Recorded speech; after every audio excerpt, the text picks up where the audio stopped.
From Kern Government Television, welcome to this week's Kern County Board of Supervisors meeting, originating from the County Administrative Center located at 1115 Truxtun Avenue, Bakersfield, California. Kern County's vision is to create and maintain a customer-centered county government designed to garner the confidence, support, and trust of the people we serve. Today's Kern County Board of Supervisors meeting will convene momentarily.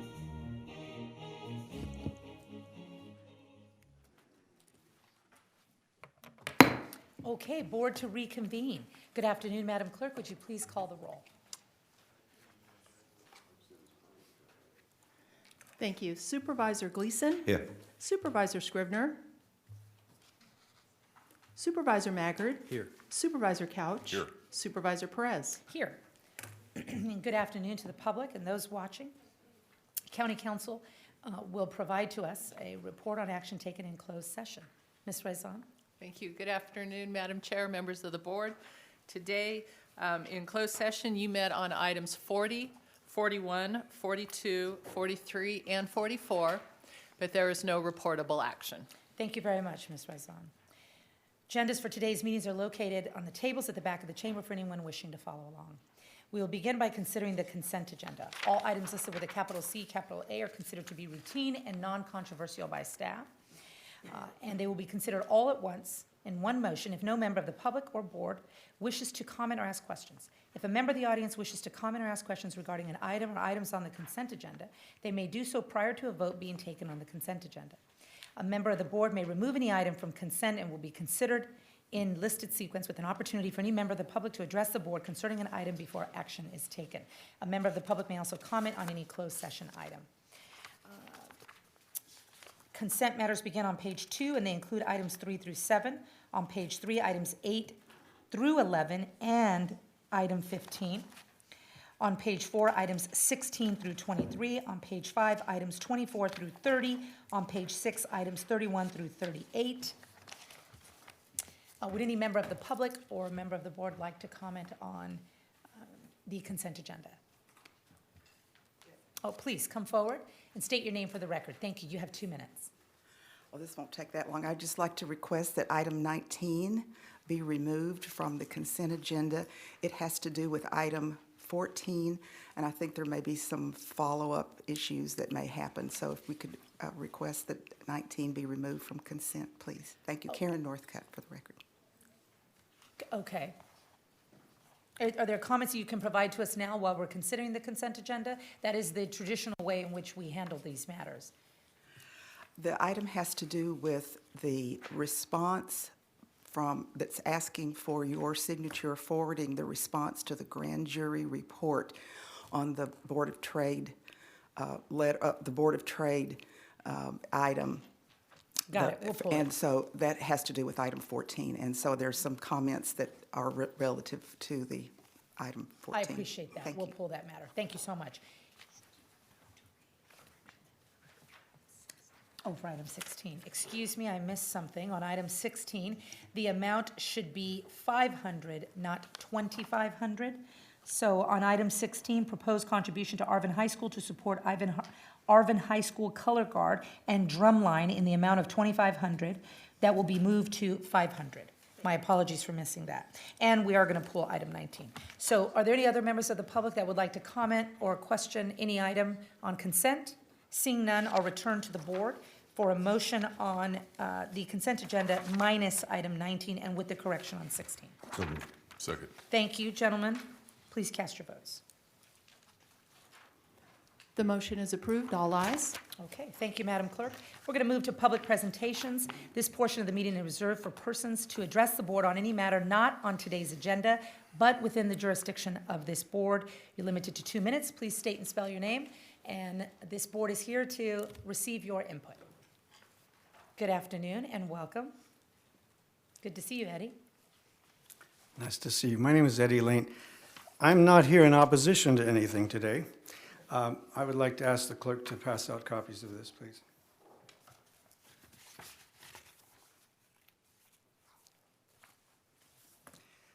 I'd like to reference letters that I've sent to the board. The latest one was dated January 30th. This has to do with the Townsend Group, which is currently under contract with the county And currently, there is a urban flood protection grant program, which the state of California, through which they are providing bids for funding. And I would request that the board or staff consider sending a notice to this Townsend group and ask them to become involved in this grant application process. This is different from the parks issues that I've been involved in before, but it has to do with urban flooding and possibly could affect communities such as Arvin and Lamont. So this might be something that the Townsend group or perhaps others on the staff could be involved in. An earlier letter I sent on January 14th was a request that the Townsend group at some point in the future meet with our Hart Park Working Group and the Kern River Parkway Foundation to discuss possible grant applications beyond the current plans for the Adobe House. The plans are underway, and I appreciate the staff for their work on that, but we want to look ahead to some other possibilities, and we've got some in mind. We've had a meeting and talked about that, so at some point in the future, maybe through a teleconferencing or whatever it's called, we could talk to them about some other possibilities.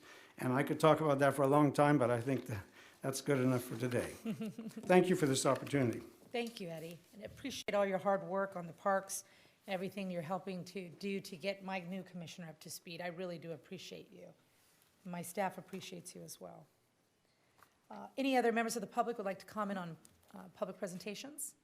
Okay. Chair Perez, I would like to refer to staff the request that Mr. Lane had, that we would see if there's some benefit to working with the Townsend Group about this grant application. Okay, and it looks like Supervisor Couch would also like to comment. Thank you for that request or referral. Well, I Supervisor. appreciate Mr. Lane being here today and his comments. Mr. Hill, you and I have discussed in the past grant applications specifically for the flooding issue in Lamont. So I don't know that I need to make a referral to you because I think you're on it and your department is on, may already be working with the Townsend Group or directly with the state agency. Can you comment on that briefly? Yeah, Supervisor Couch through the chair. The, flooding issues really would be something that Public Works would be. I know we've talked a great deal about many parks grants and those types of things, but I think the flooding issues may be a Public Works effort rather than a General Services Parks effort. Mr. Pope, can I ask you a brief question, Madam Chair? Of course. Would you be, I don't know if you're working with the Townsend Group or if that is a contract that they have just with General Services. Can you kind of brief us on that? The contract they have with the General Services is open to us also, but we'd Okay. be glad to jump in and take a look at the parameters of this. Thank you. Thank you, Madam Chair. Thank you. Supervisor Mike Maggard, do you have anything to add? Or okay, great. Excellent. So we have is that a motion, Kathy, then, or just direction? Okay, very good. Any other members of the public? I see a young lady here. Please give us your full name Felicia Snelson, P-H-Y. so we can hear you. Oh, sorry. Thank you. Felicia Snelson, P-H-Y-L-I-C-I-A-S-N-E-L-S-O-N. Thank you for giving me the opportunity to speak today. I'm here speaking on our stray animals in our community. As we know, it's a very huge issue as we see as we're driving around and walking around. I wanted to know if possibly there was oversight of the shelter's spending and funding that they're receiving from the state and their programs, because currently they have a foster dog program that's been up and going for over a year, only for sick and ill animals. The foster takes them home, keeps them until they are well, and then they want to take them back into the shelter, put them back to be adopted, because they have no way, they say, of showcasing these animals, but they have a website. And they said they've had this foster program going for a year, but yet they have no way to showcase the animals that us are fostering. And they're only fostering sick animals, and if they were able to foster more than just the sick animals in the shelter, and we would be able to move more animals to homes that are wanted. Also, I wanted to address the out-of-state adoptions. It's very hard to get animals out of the state of California into other states. There are states like Washington that I network with other ladies, the dog rescues, and they want our dogs. They have a Kids Nap rescue there that they can't keep enough animals in to adopt. And it's really hard for us to get them there because of all the health certificates and all the requirements.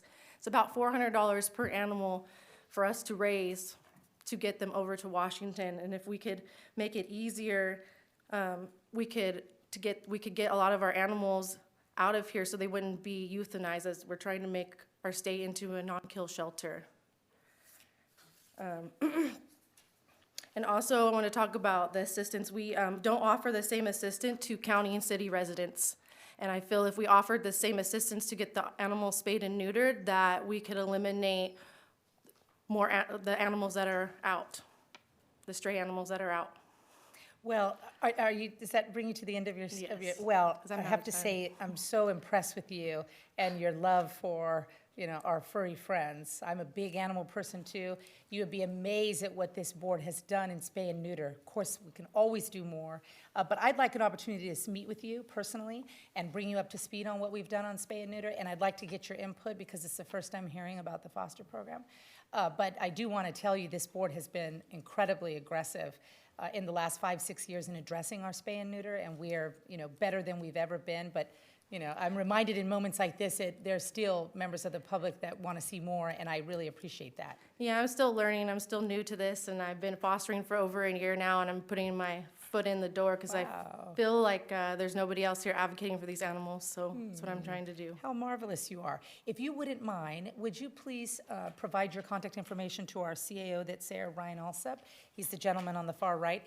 If you could give him your contact, our office will get in touch with you because, I'd love to engage your activism as well and do more in animal welfare. But you'd be amazed at how much we've done. I think you'll be pleasantly surprised.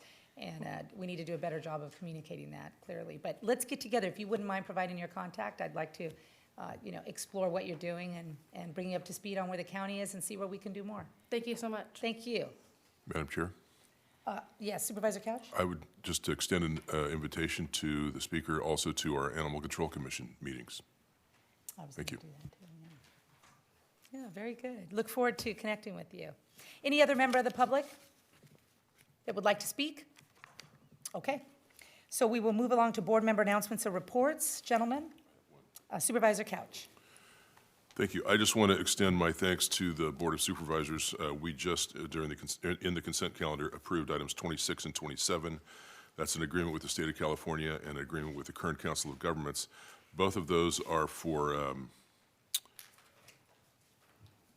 basically to clean up trash and debris along the highways, and we'll be employing homeless individuals. So that even though was on our consent calendar and it's a rather small item, and a lot of what happens, or what gets most of the attention is our shelter and what's happening there.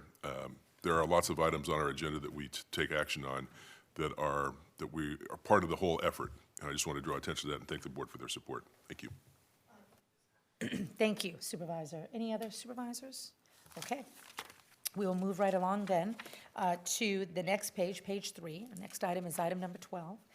Under the CAO's office, Mr. Alsop, proposed ordinance amending section 2.38.100 and chapter 2.32, title 2 of the Kern County Ordinance Code, authorizing the purchasing agent to approve contractual services and personal services for the county in an amount not to exceed $200,000. Mr. Alsop, the floor is yours. Thank you, Madam Chair. Members of the board, Jeff Hill in my office will handle that item. Thank you. Good afternoon, Madam Chair, members of the board. This is just a brief kind of good item. It's consistent with our Lean Six Sigma principles and will help streamline efforts through purchasing both within departments broadly and within general services purchasing. So in January 2019, the state of California modified government code sections to raise the purchasing agent's procurement limit for services from $100,000 to $200,000. Our previous ordinance held the limit at $100,000. This increase only applies to services, not public works projects or professional services, which are procured under other rules. This ordinance change reflects the increase in that government code section as consistent with it. General Services still reports twice a year seeking approval for existing agreements that go over that $200,000 limit. that are expressed in the ordinance. So this really is just an opportunity to get before you guys and say that we're continuing to look for ways to streamline the efforts within general services in the county broadly. So that's the end of the prepared comments. I'll take any questions if you have any. Okay. Ryan, were you going to add something? No. Okay. Any member of the public would like to weigh in on this matter? Now's the time to do so.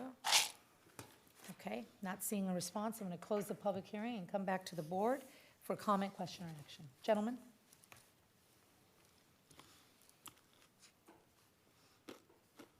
Move approval. Thank you, Supervisor Couch, and thank you for the second. Please cast your votes. The motion is approved. All ayes. Item number 13 is a request for cancellation of designation in the general fund in the amount of $21,525,106 and request to appropriate unanticipated revenue from Kern County Hospital Authority in the amount of $4,056,159.58 for payment to the State of California Department of Health Care Services for the low-income health and the disproportionate share hospital programs. Mr. Alsop, the floor is Madam yours. Chairwoman, members of the board, Ms. Martinez, our Chief Financial Officer, will handle this item. Madam Chair and members of the board, good afternoon again. This item is a request for your board to approve the use of $21 million in general fund designations and to recognize $4 million in unanticipated revenue from Kern Medical to process the payments to the State of California Department of Healthcare Services for liabilities associated with the 1115 waiver programs. On September 9, 2013, your board received a report from Kern Medical Center indicating that the then county-owned and operated hospital had been overpaid on several programs associated with the 1115 waiver. As part of the transition of Kern Medical Center to the Kern County Hospital Authority, your board approved the finance and support agreement that provided for payments of the liabilities associated with those programs for fiscal years prior to 2012-2013 in a net amount not to exceed $19 million. The state has completed final reconciliation for several years of the low-income health program and the healthcare coverage initiative and 1 year of the disproportionate share hospital program and has requested the payment. The payments are processed as intergovernmental transfers. This means that the county must submit a payment at the gross amount, and then the state returns the intergovernmental transfer plus the federal portion to Kern Medical. Kern Medical is then required to transfer the funds to the county, resulting in a net liability to the county of $4.1 million. It is important to note that the state has not completed the final reconciliation for some of the programs, and we anticipate that additional payments to the state will be necessary. Finally, the state requires one payment to be processed for all program years. Therefore, Kern Medical would transfer $4 million to the county to make a payment to the state for the liabilities for fiscal year 2012-13 and 13-14. The recommended action for your board is to authorize the use of $21 million in general fund designations, recognize the unanticipated revenue from Kern Medical, and authorize the auditor controller to process the budgetary transactions. This concludes my comments, and I will be happy to answer any questions. Thank you very much for your succinct report. Any member of the public want to weigh in? Mr. Judd, good to see you. Good morning, Madam Chair, members of the board. Russell Judd, the CEO of the Kern County Hospital Authority. I just want to comment our appreciation to Elsa and to on the Kern Medical team, Tyler and Andy, for their work. This is a extremely complicated, hard to interpret. Money comes and goes, and then you got to figure out what the state wants to do with it. So grateful for their work and their effort making sure we get this accurate right down to the penny. So thank you. Yeah, we're grateful to her as well. Thank you for that, Mr. Judd. Mr. Alsop? Madam Chairman, members of the board, I just wanted to emphasize that this is a financial obligation for the county. We must pay this. This is coming out of our reserves. It is designated by your board. This is just, again, really to take this item off consent to demonstrate how we are using reserves to pay for very large financial obligations that this county has, $21 million in this case. Yeah, those are big numbers. Thank you. Any other member of the public? Okay, I'm going to come back to the board for a comment, question, and action. Gentlemen? Oh, Supervisor Gleason, I didn't see you there. Sorry That's me. about that. I want to talk in English for a second. So, I understand and I trust all the transactions everybody's doing, but I just want to make sure that I clearly understand it and the public clearly understands it. So, because this is part of the problem we had with Kern Medical years back that caused us to be in arrears of like $120 million of a loan, and it was a mess until we changed how we do business. So we owe them $21 million for past costs, and we need to pay up those costs. We don't owe them. We have to pay $21 million, and they're going to reimburse us $21 million down the road. Supervisor Gleason, no. What you're referring to was cash flow loans to Kern Medical Center. That is completely separate from this transaction.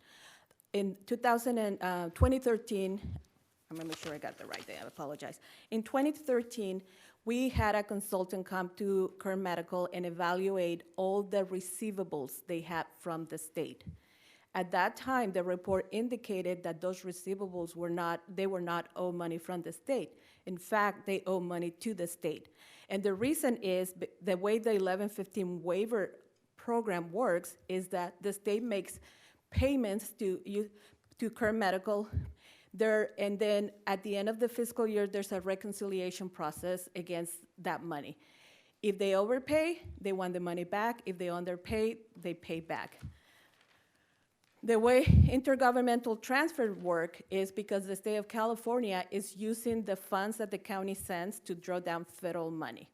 So we're gonna send $21 million to the state. They're gonna draw down some federal funds to match with that 21, and then they'll send back $17 million to Kern Medical to pay to the county. So we'll have a net liability of $4 million for those overpayments that the state made to Kern Medical prior to 2013. How much time goes between when we send the $21 million and they send us the $17 million?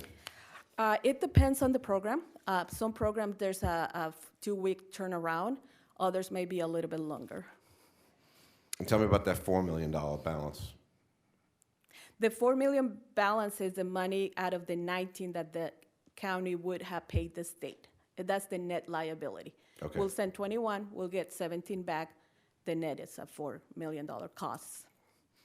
Okay, that's more clear.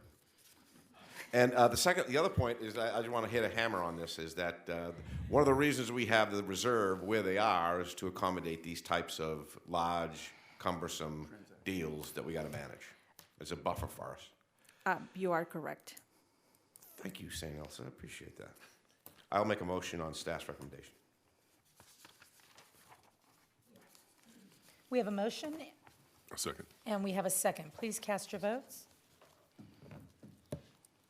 Did Supervisor Gleason refer to The motion is approved. Elsa as Saint Elsa? It's a call sign. That's her call sign, Saint the Saint. Oh. Just want to make sure I heard that angelic reference. Do you want to know your call sign? No, we're kidding. We're Yeah, kidding. but, We're kidding. it wouldn't be suitable for publication on TV, probably. They could beep it out, Mike. They're good at that, right? Okay. Number 14 is a proposed ordinance amending Titles 2 and 3 of the Kern County Ordinance Code to update titles of this executive officers within the County Administrative Office, establish a division of countywide communications, exempting the Chief Communications Officer from the civil service system, and decommission of the Board of Trade Advisory Board. Number 14, Mr. Alsop? Yeah, Madam Chairwoman, members of the board, good afternoon. The item before you today amends Kern County Ordinance Code Titles 2 and 3 to align organizational restructuring, work practices, and personnel and title assignment in the CAO's office within the relevant sections of County Administrative and Personnel Ordinance Code.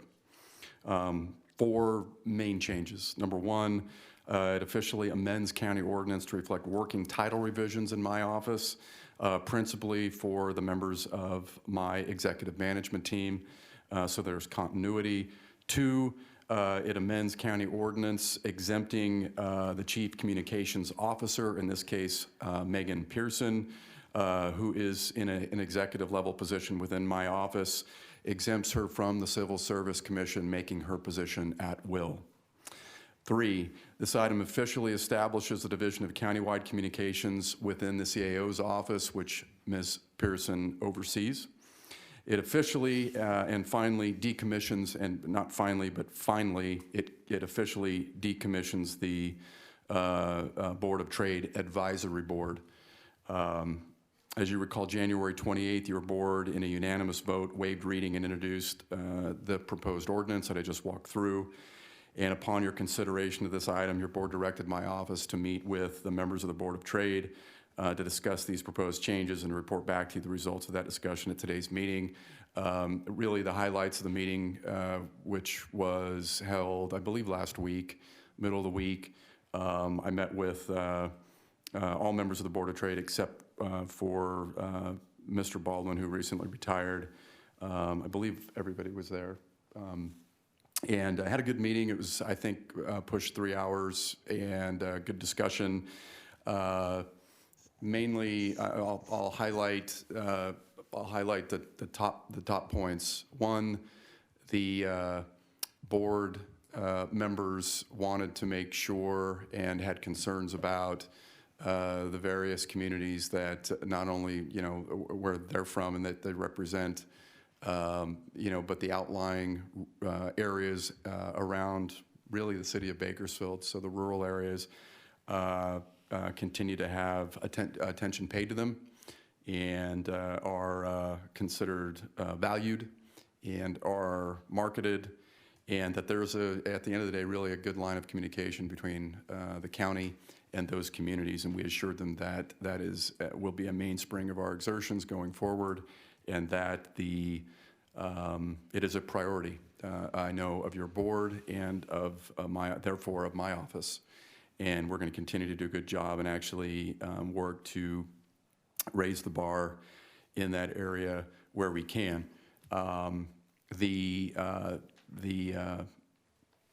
We encourage the Board of Trade members to continue to stay involved. Really, given their roles and their interests in those roles, and hold us accountable going forward when if they believe that they see something that is not sitting well with any of them, any dereliction of duty in representing and communicating with the far reaches of folks in this county and doing it well. I invited them to contact me directly and to voice their concerns and opinions, and we would be listening, and we would welcome their constructive criticism, their ideas, et cetera. The grant program that has always been a part. Your board gives out about $100,000 in grants every year, tourism grants. That program continues. I asked the members of the Board of Trade if they would consider providing an advisory capacity in helping us think through how we may change that grant program in a way that adds value. So continuing the grant program, continuing to do the good work that program does for communities, but how do we make it better? Do we need to put more money in there? Do we need to create some sort of a reallocation methodology? I asked them all to be part of an effort within my office to sit down and figure that out and come back and talk to your board about how we'll be proceeding. But that grant program will proceed. We just would like to elevate our game and to make sure that those dollars are being spent really well. And lastly, I would just like to say that at the meeting, I can personally conveyed, again, for I think a third time, my apologies for not communicating well with them on this, and they were very gracious and accepted my apology, I think. We thank them obviously for their community service and everything that they put into the Board of Trade. I can say that all of that work continues. This is just dissolution of the advisory board. All of the work that's done by staff is going to be maintained. It's going to be done through the Office of Countywide Communications. It's how it's working really now in my office. We have a full-time communications lead and professional doing that work, and I believe we're elevating our game in several areas, particularly on the social media side, which is where we're reaching the most people that outside of our communities that we'd like to have visit and spend money here. So with that, I'll leave it there and be open to answering any questions that you might have of me. And if needed, I'd love to have Ms. Pearson come up and answer questions herself. Thank you, Mr. Alsop. Are there members of the public who would like to weigh in on this issue?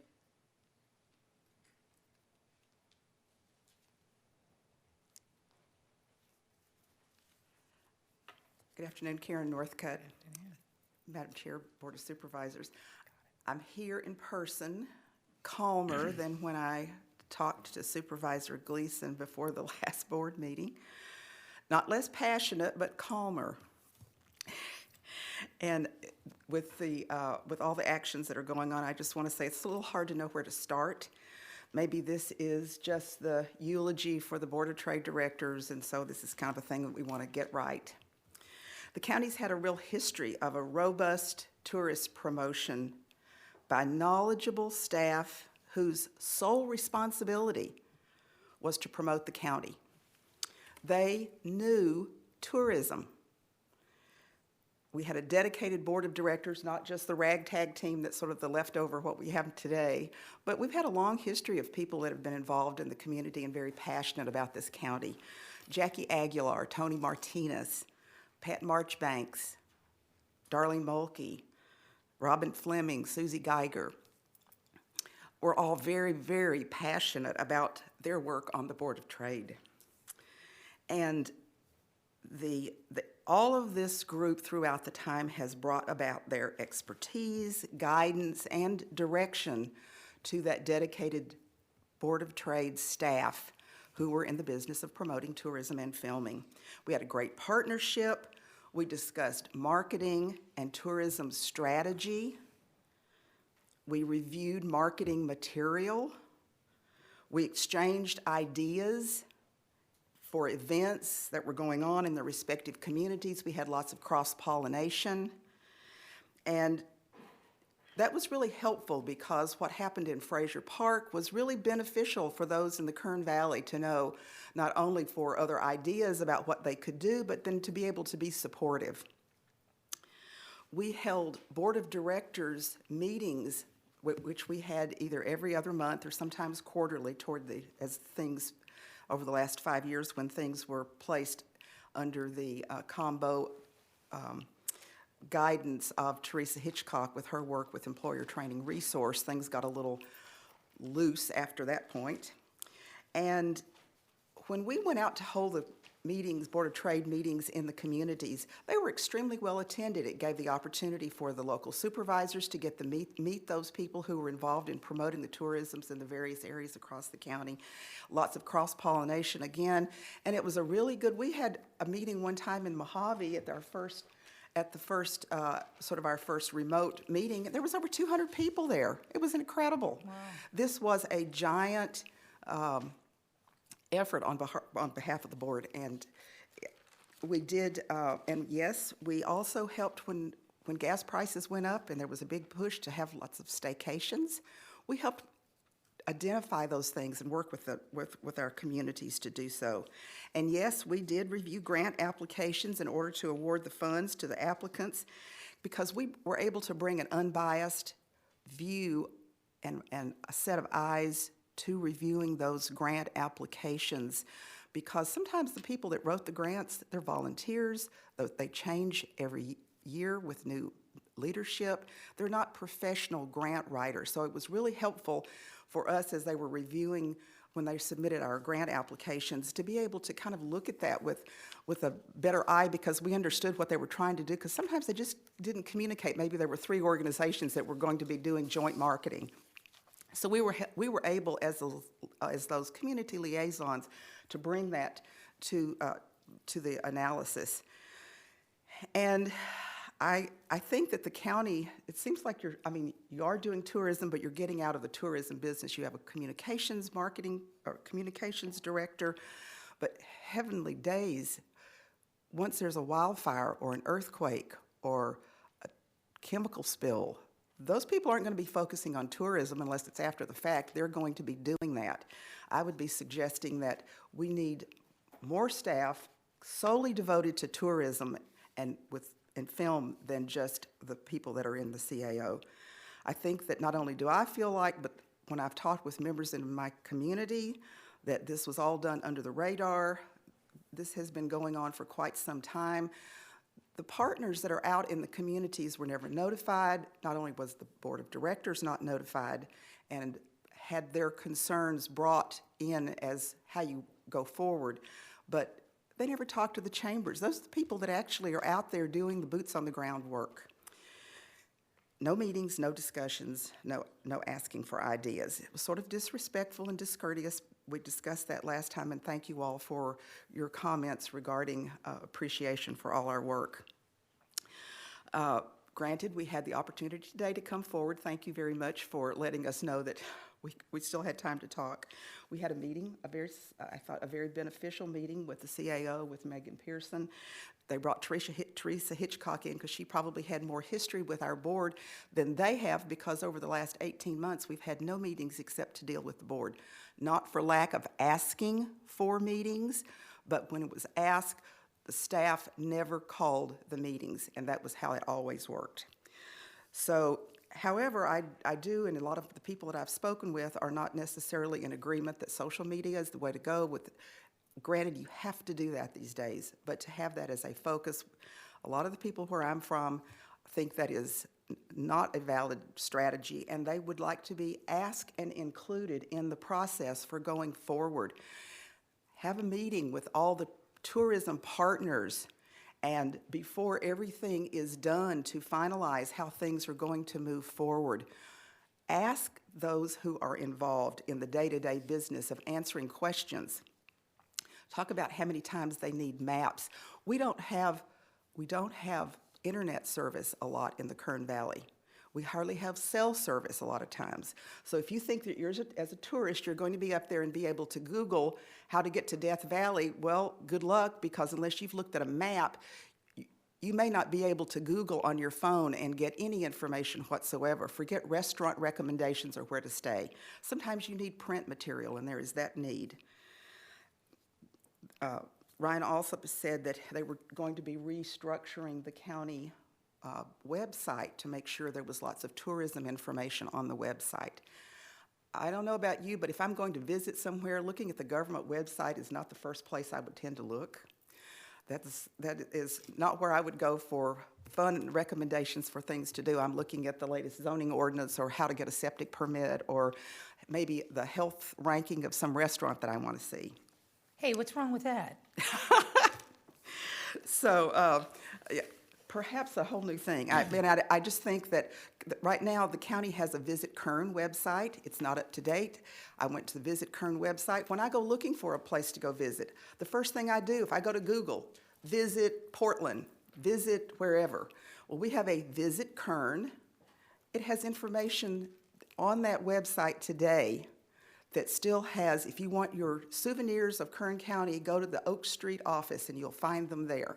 Well, they've been relocated from that web, so somebody somewhere along this should have at least gone to update that website. It's there, it's valid, and I think that's something that, how did that slip through the cracks? We have read the grand jury report. And one of the reasons that I asked earlier for it to be pulled is that the response, there was a lot of disparaging things. I don't know who that grand jury interviewed, but there was kind of some disparaging things in that report about the board of directors of the Board of Trade. And I do not feel that the response that the county administrative office wrote and is asking you to sign really gives us the opportunity to kind of set the record straight. I mean, this is kind of like the Board of Trade's obituary, and it kind of needs to be correct. And a lot of misstatements and things, that's an opportunity to kind of just clean it up. It's not that everything that's in the response is incorrect, but I think it could use some tidying up, and I had my red pen out, and so I have some ideas. Also, when we had the meeting on Wednesday of last week, they talked about that Megan does these 5-minute blips that come out on KGov and whatever. That's a one-way street. People see that, but how in the world do people respond back and ask questions? Who do they go to? Other than if you have a jurisdiction or a local community that doesn't have a website or kind of a crappy one, then they don't know. There's no personal communication. If you go down the street to the city of Bakersfield's Visitor and Convention Bureau, they've got more paper, they've got maps, they've got big counters where they can roll out things. So we're missing the boat, I believe, by relying on social media and only relying on those volunteer 5 day a week offices in the communities to do all of the work, when that used to be done by the tourism professionals with about 5 to 7 staff members over on Oak Street. We don't have that facility anymore, so that's not a possibility, but we're missing the human connection. They also talked to us about, and this is also in that response to the grand jury report, that talks about the staff goes out and goes to all the chamber meetings. Well, I'd like to tell you just quickly how that works. So Mr. Chavez from their office, a very nice man, has been coming to the Kern Valley chamber meetings. He comes in, he sits at a table. Sometimes they don't have an agenda. Most of the time they don't have an agenda. The speaker speaks, the speaker goes long, everybody's looking at their watch. Maybe there's not even an announcement. Somebody might get up and go, oh, bye, don't forget the Heart Walk, it's at the end of February, and then everybody goes back to their offices. There is no interaction about what's going on at the county. He's not asked. He went to the chamber meeting in Kernville the day before this item was heard at the Board of Supervisors on the 28th. He asked about the, I'm sorry, I'm going over. He asked about the, somebody asked about the grant program. He did not even communicate to the Kernville Chamber that this item was on the agenda the next day. If he didn't know about it, that's a problem, but you would think that he would have an obligation at that point to describe that there was going to be a change that could affect them. So we don't have, I mean, it sounds good on paper, but that's not the reality of what really goes on. I just thought you should know that. So the other thing that the locals don't really appreciate, and that has been referenced, is not attending the trade shows. The Fred Hall Trade Show in Long Beach has over 500,000 people. Those are people who are looking for outdoor opportunities, fishing, hiking. They want to ask questions. They want to know what you've got. They see a website, but you need to talk to somebody. So the county has gone in the past. They've shared booth space. They're not planning on doing that anymore. They're saying that's passé. So that's kind of an issue. So the recommendation that I have, that I would ask, and this is also based on my discussions with members of my community that are in this tourism business, is that could we please set the record straight and do a little more detail in the response to the grand jury report, because it just has some inaccuracies in it and mischaracterizations. And I think that that would go a long way to making us feel a little bit better, is that was to take the time to have that official eulogy and the obituary correct in the response. And then also before the Board of Trade directors and the new ordinances out, is to please have a meeting with all the partners, get some additional input, because maybe that grand jury report back could also reflect some of the things that are going to be happening to go forward. Again, to put it in the record, and so if it's not in the ordinance, at least it's in writing somewhere. So the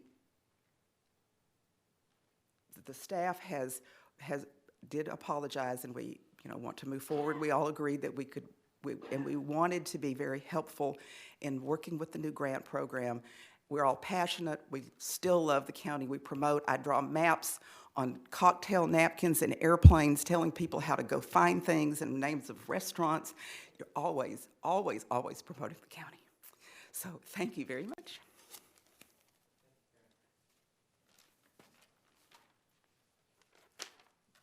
Please state your name for the record. Natalie. Thanks, Natalie. All right, everybody. So, round 2 today, right? It's about responsibility and accountability. Period, end of story. Tourism is extremely huge in our community. Not just in Bakersfield, not just the city, not just the county, excuse me. Without construction, PG&E, we would not be able to do what happens, like going into your house and turning on the light switch and being able to flush a toilet. We don't get to do that in third world countries.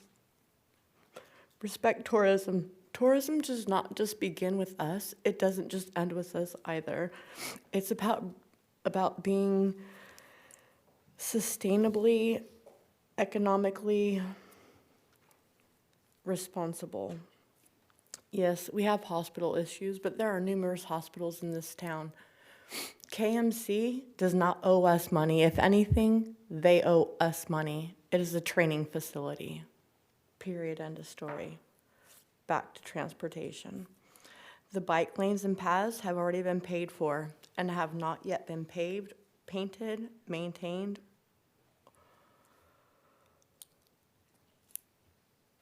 and they're not safe.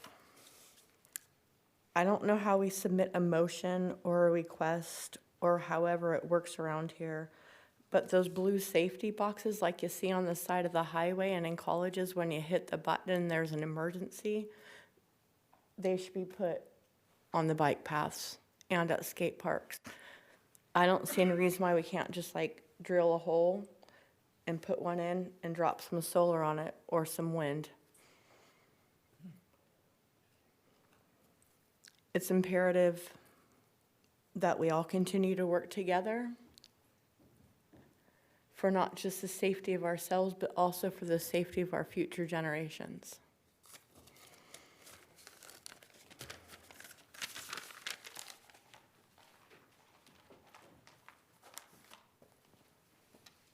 Good afternoon. Good afternoon, Chair, Supervisors. I'm Stacy Havner, Volunteer Board of Trade Director for District 4. First came in with Rick Davis. First of all, I just want to thank Karen for going over it in such detail.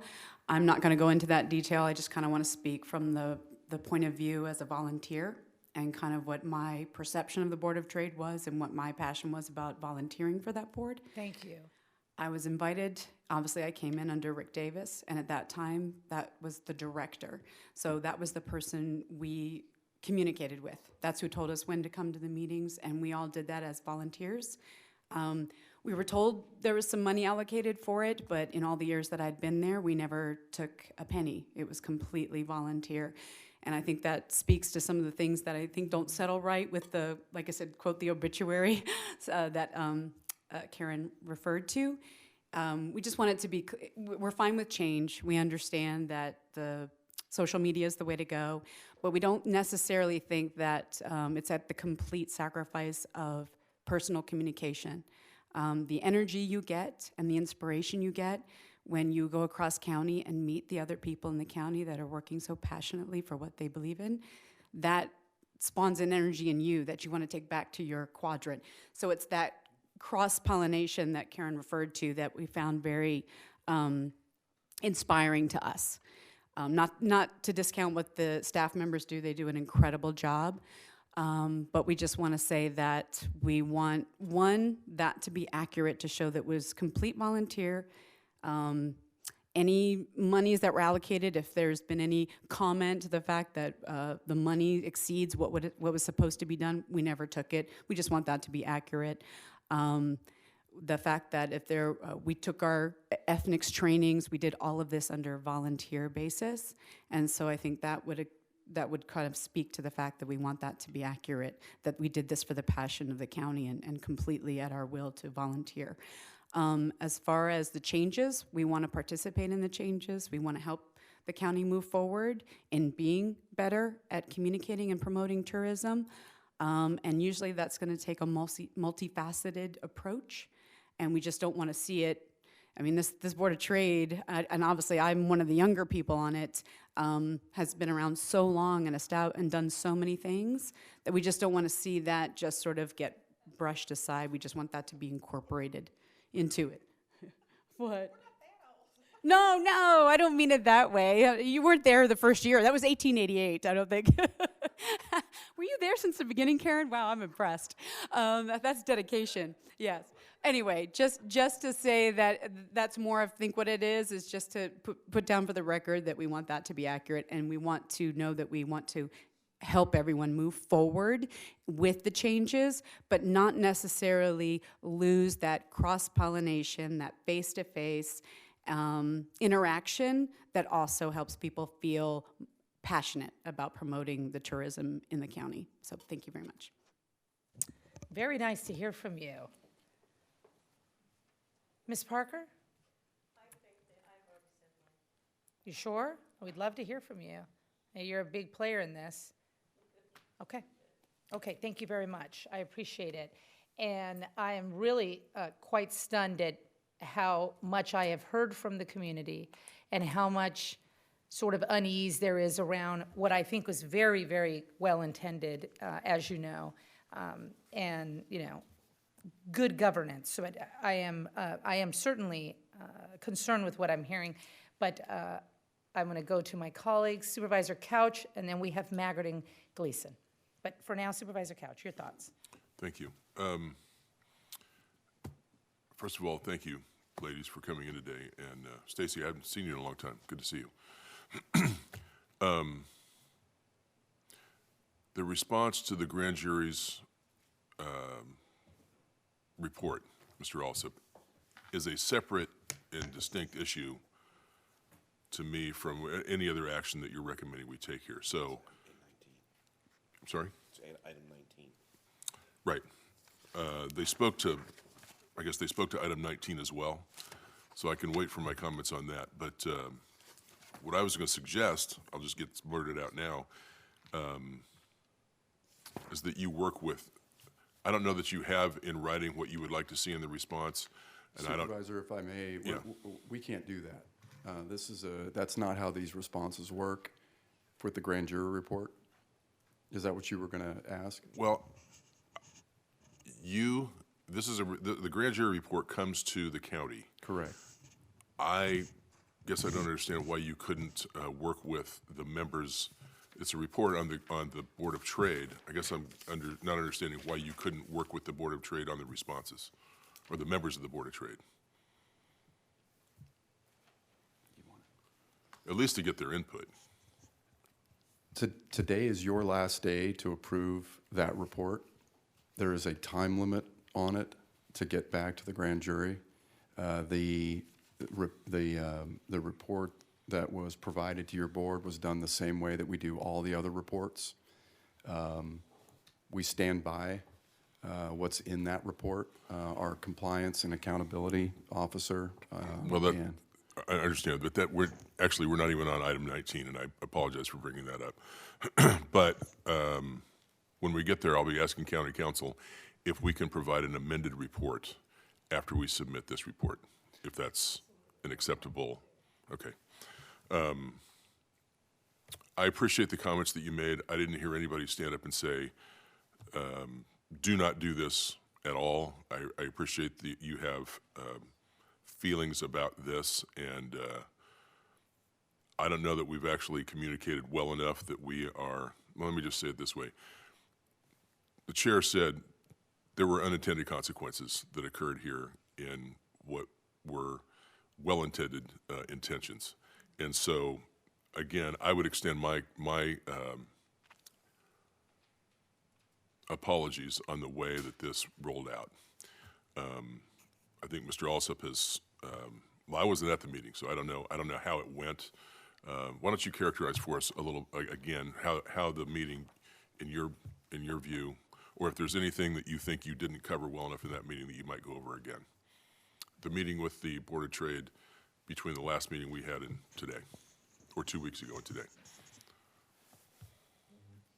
Supervisor, I thought the meeting was, it was a good meeting. I was a little surprised by Ms. Northcutt's comments following the meeting.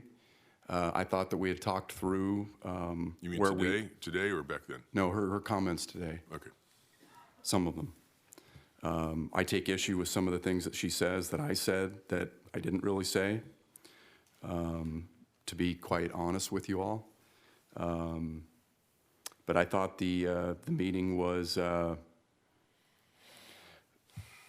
thought the meeting was productive, it was civil, and I thought that at the end of the day, everybody understood that we were moving forward and that they were going to be asked for their opinion and comment regarding our grant program. We are only doing two things with this advisory body that was established in 1907. We are going into county ordinance and changing the name Board of Trade, which is the only one in existence in the entire state of California here in our county, to the Office of Countywide Communication. And we are eliminating the advisory board. If we think as a county removing the advisory board and not having Ms. Northcutt in her position there ruins all of our economic development activity, tourism promotion, communication with communities, then we shouldn't do it. I think what we're advising is that we don't believe that's the case. Technology has changed, times have changed. Our relationships and our efforts to promote tourism and marketing in this county are elevated. We have data to show it. And this was never meant to be personal or to attack the reputation of the Board of Trade members or their where their heart and head have been at in a volunteer basis. They're all good people. This is essentially your CAO telling you that the name and the advisory board is no longer needed. It is not necessary in doing the job of marketing and promoting tourism and economic development in this county. That's my view after being here for 3 years. I'm happy to answer any more questions. Thank you. I'll allow others to speak before I jump back in. Thank you. Thank you, Supervisor Couch. Supervisor Gleason. Supervisor Maggot, did I step on you somehow in this whole thing? Thank you, sir. I'm really impressed, Karen. Thank you very much for being here and coming in. And you talked about a lot of things that hit home with me. You talked about, and you approached it with like a common sense and a personal experience and a personal touch that adds value to the program and what we're trying to do. And that's what Kern County is all about, really. Kern County, when you talk about Kern County, you always hear people talk about the love of Kern County. I don't hear people talk about that any other place I've ever lived. But here in Kern County, it is tangible, it is real, and it has meaning when you talk about people, and you can tell it when you talk to many people that they love Kern County. And so I think that's what you did today, is you expressed the heritage that the Board of Trade has developed and has managed and has nurtured and is all about. This love of Kern County, and it's a very emotional, but it's also a very practical. It brings a practical result to those emotions, and you see that in how we have evolved over the years. And you, for 18 years, being a member of the Board of Trade, have certainly played a significant role, as long as Mr. Baldwin and Patty B, everybody who has anything to do with it, and the names you rattled off earlier. I've talked to Mr. Alsop. I think after our meeting, I think that this move is a good move, but I think it was poorly executed. And I think we dropped the ball many places because we did not stop and think about that intangible that you so eloquently brought in front of this board today, and that is the meaning and the value of Kern County to people who have lived here for a long time. Not real long, but a long time. I mean, you're not that old like that other person said you were. So I think we flopped, and I think you heard Mr. Alsop talk about his organization and himself, but personally apologizing. I think that's what he's talking about. I think he truly also understands my conversations with him. He gets it. That it's not just a function that we're eliminating. We're not eliminating the function. We're continuing that function, but we're growing into something else, and we're growing into something more. And we stubbed our toe by not taking the time to recognize the value of the Board of Trade. I think you heard that 2 weeks ago when we had these conversations.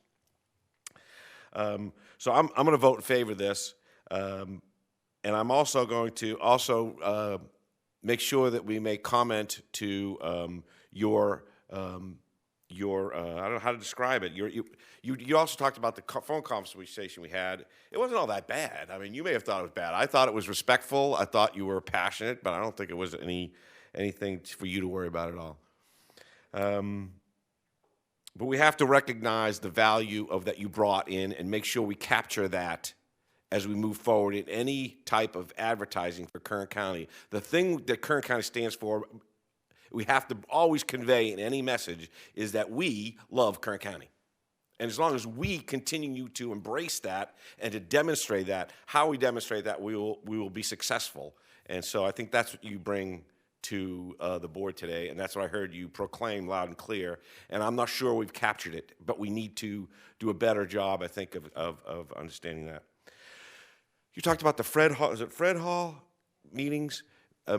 Megan, maybe you're the one who answers this. Do we participate in those, and if we don't, why don't we? We do not, Supervisor Gleason through the chair, we do not participate in the Fred Hall show. Until recently, we were sending staff for a booth to the LA Travel Show, as well as I believe it's the IPW, it's another travel conference that is actually mostly travel companies that attend those. So the last 2 years, we have not set up a booth at those. However, we have sent our staff to those this year. It's happening this weekend, so both David and Savannah are attending with the Tehachapi Chamber to help them.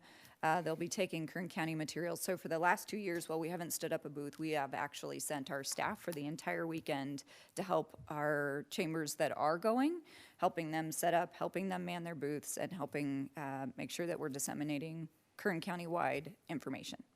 Thanks, appreciate it. I'm going to support your decision to do that the way you're doing it, and I think if it's working, and we need to change, and we need to move on, and we need to grow, but we need to embrace the past, because that's going to be the thing that helps us be successful in our future. As far as other items listed on this agenda item, we were talking about setting up all these structures within the CAO's organization. That's not going to change any relationship, whether the chief, we're nominating a chief and changing names. That doesn't change the structure and ability of our office to communicate in any way with the CAO's office. I mean, everything's the same. All we're doing is changing names and titles to embrace a more common way of doing organizational structure. That's correct, Supervisor. No change, okay. Thank you very much. One other question, this is on process. For ordinance development, you have a first reading and a second reading of ordinances. Is there a time limit between normal? I mean, I thought there was a 30-day window between when you read the first reading of an ordinance and when you had to read the second reading. Is that true, Council, or not? Supervisor Gleason through the chair. The standard practice in the county, which is legal, is that for instance, in this case, the first time the ordinance appears on your agenda, it's introduced. Then the law says that no sooner than 5 days later, it can become enacted. And because our meetings are 7 days apart, we just tend to use the next meeting. But then it doesn't take effect for 30 days after that's right, that. 30, okay. All right. Okay, Karen, thanks for coming down. Appreciate it. Heard you loud and clear. We'll talk about 19 when we get to 19. But I don't want to lose that human connection. I don't want to lose that fundamental premise upon every message we send out in the tourist industry is that we here in Kern County, we love Kern County.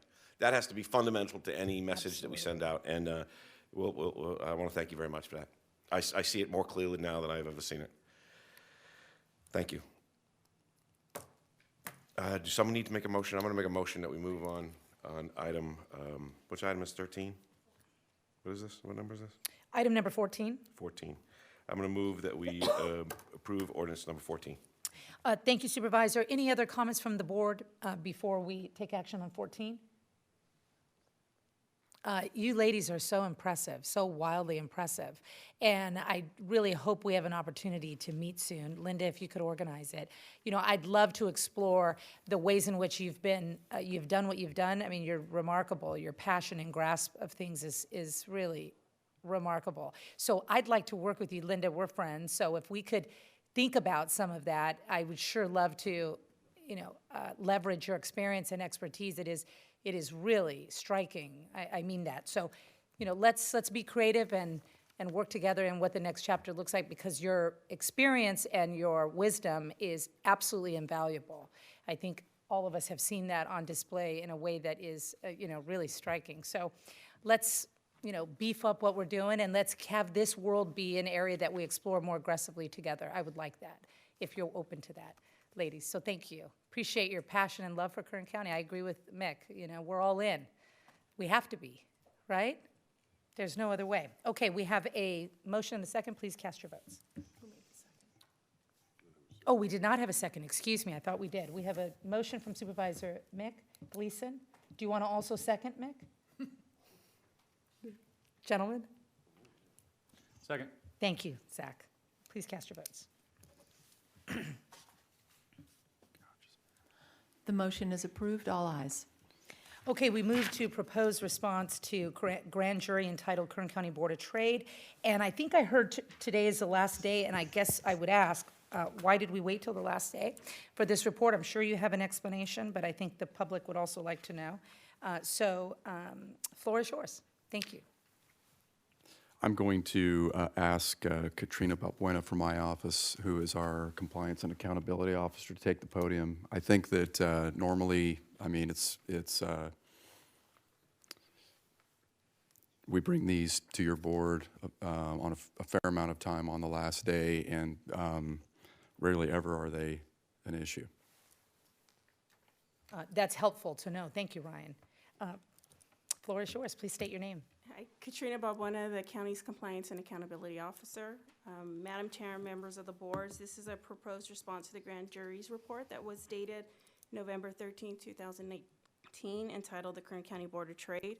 The proposed response is in accordance with Section 933 of the California Penal Code, which requires your board to respond to the presiding judge of the courts on the findings and the recommendations within 90 days, which is today is our last board meeting to fulfill that. The recommendation is for your board to approve the response and to authorize the chairman to sign the letter transmitting the response to the presiding judge. Our county administrative office supports the response. We have compiled them within our department, and I would like to answer your question as to why we have waited so long, because this has been a process that we've been working through, and we wanted to make sure that we sent it at the very last minute so that way we knew we had all of the information with the meetings and things that have been taking place since then. So we wanted this response to recap it as best as we could. Thank you. Does that conclude your remarks? Thank you very much. We may have questions for you, so stay close. Gentlemen, Supervisor Couch.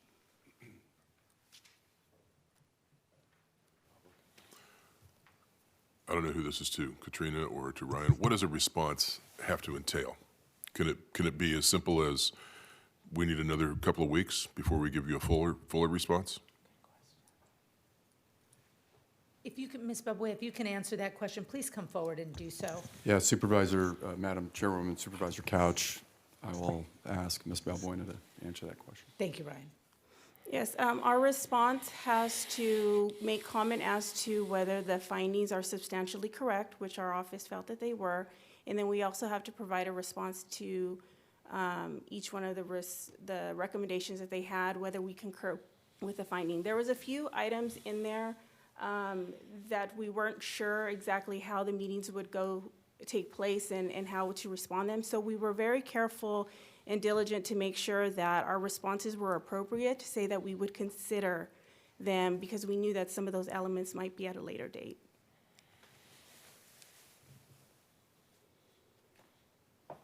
So how, I guess this is a very subjective question, how on point or how responsive does our response have to be?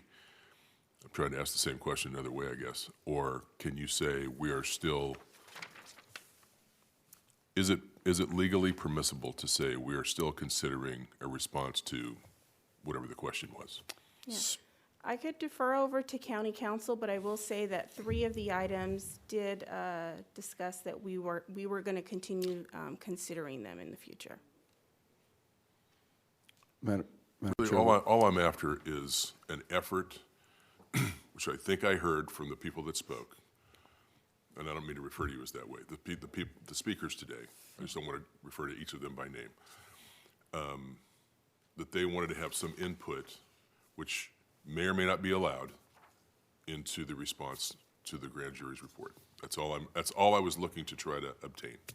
Is that possible? Can you file an amended report later? How would we go about doing that? Supervisor. That's really the only thing that I heard that was requested of us. Yeah, Madam Chairwoman, Supervisor Couch, I would say that if, in reading the report, several of the responses basically do say that your board's still considering. And thank you, grand jury, we're considering. We're very careful to put that in. I would be interested in knowing, as the person that agendizes these things for you, knowing what it is, what the amendments are. Me too. What specifically, what is wrong with the report, and where it is not factual. We would be interested in knowing that. As would I. Are you finished, Supervisor? Supervisor Maggard. Thank you. I am grateful for the service of the members of the Board of Trade, our directors, and I made that very clear last time. I don't want to elaborate that a lot further today. I looked at the report, the response to the grand jury report. The only thing I can even in any way construe as a criticism is they wanted Brown Act training. Okay, we said if it continues, we'll give them Brown Act training. I don't think this is a big deal. The grand jury is what it is. It has a certain tone, and when it issues its reports, and that's consistent overall. You know, I've read dozens and dozens of these over my years here. So I see nothing wrong with the report or the response, and I make a motion that we approve it. Okay, Supervisor Gleason. Karen? I'd like you're the one who started this. What specifically is your objection?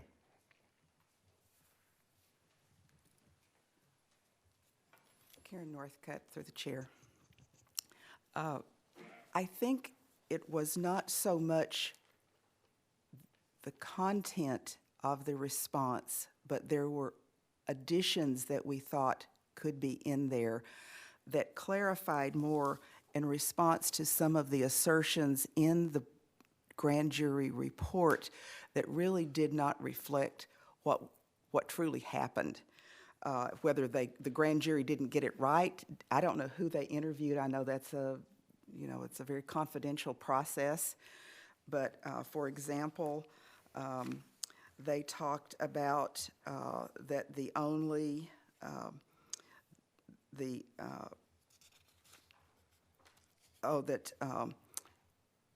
board member. Oh, let's see. Hold on a second. One of their comments was the purpose of the advisory board is to recommend tourism grant awardees to the Board of Supervisors and only meets once a year. Well, we did a lot of other things, which I reiterated about some of the activities that we did as board members. We didn't meet in the in 18 months, because when it was requested from staff to hold a meeting, they never did. So it wasn't like we didn't want to meet, that we only did that. And it just seems like that the response could have clarified that the Board of Directors over time had done a lot more than just to review the grants, because there was a lot of other activities. So that would have been just like a clarification about the activities of the board. Also, Stacy was correct. It talks in here about the amount of money that we received for serving on the board, which we never took a penny. We always, when we got paid, we signed the checks back over and it went into account, but we get W-2 forms and have to pay taxes on money we never received. Again, not inaccurate in the response, but not really clarifying some things, that assertions that were made in that grand jury report. That just sounds bad with the Board of Directors. They talk about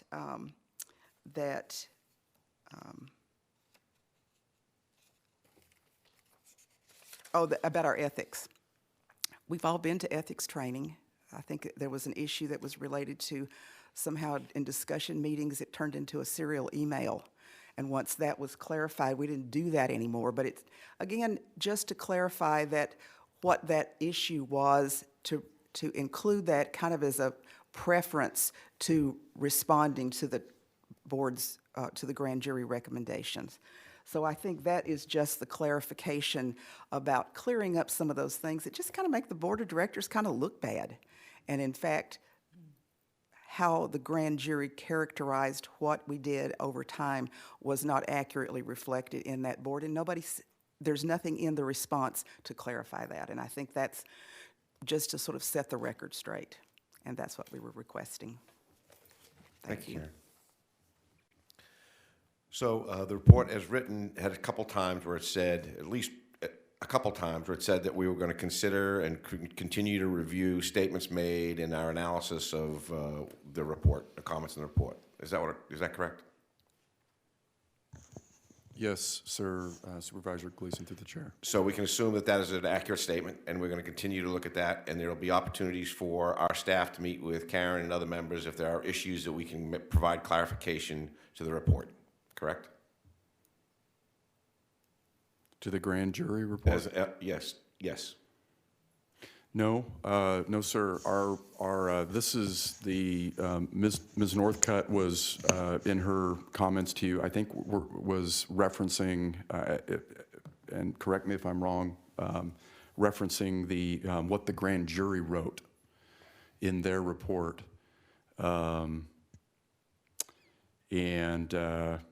not our response to the grand jury. The response that we provided starts with the Board of Supervisors notes the grand jury's findings, and we believe that they're substantially correct. And then it provides a response to each of the recommendations that they provide in their report. And I think, for the most part, each of those responses references the fact that your board hasn't made a decision. Because in fact, before today, your board has not made a decision. You did just make a decision to decommission the Board of Trade, but we were careful in our response to say that, hey, we appreciated hearing your report, and we are taking all of your comments and your recommendations into consideration. Essentially, that's what our response reads. Thanks, sir. Thank you, Madam Chair. Thank you, Supervisor Gleason. Anything else from my colleagues? I don't believe I went to the public on this issue, so any public input?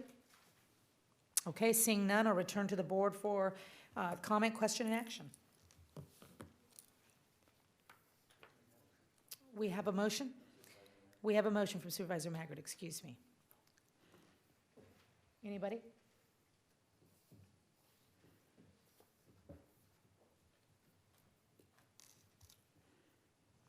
I'll second. Supervisor Gleason, did you want to chime in? count you down. Well, I'm going to vote no, and I'm going to tell you why I'm going to vote no. Because I believe after all the water under the bridge, I think the least we could do is to say somewhere in the letter that we are going to be supplying, if today is the last day that we have to make a decision, we're going to be supplying an amendment to this letter in the very near future, and I would take into consideration the comments made today. And I would leave it to Mr. Alsop to decide whether or not he feels like there needs to be any sort of amendment to those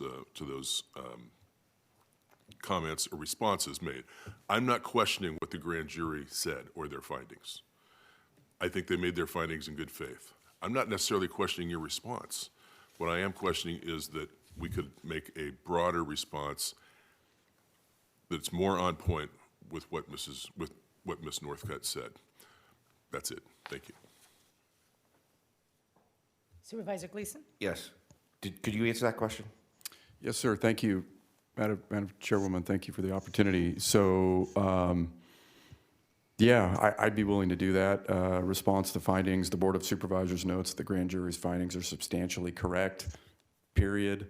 We could add assuming that we can thread the needle here somehow and make this happen.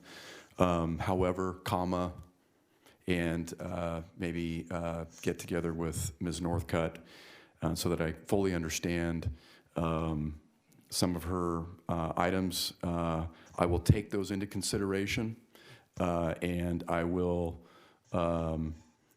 consider them and fashion out a more extended and more thoughtful response to findings from your board.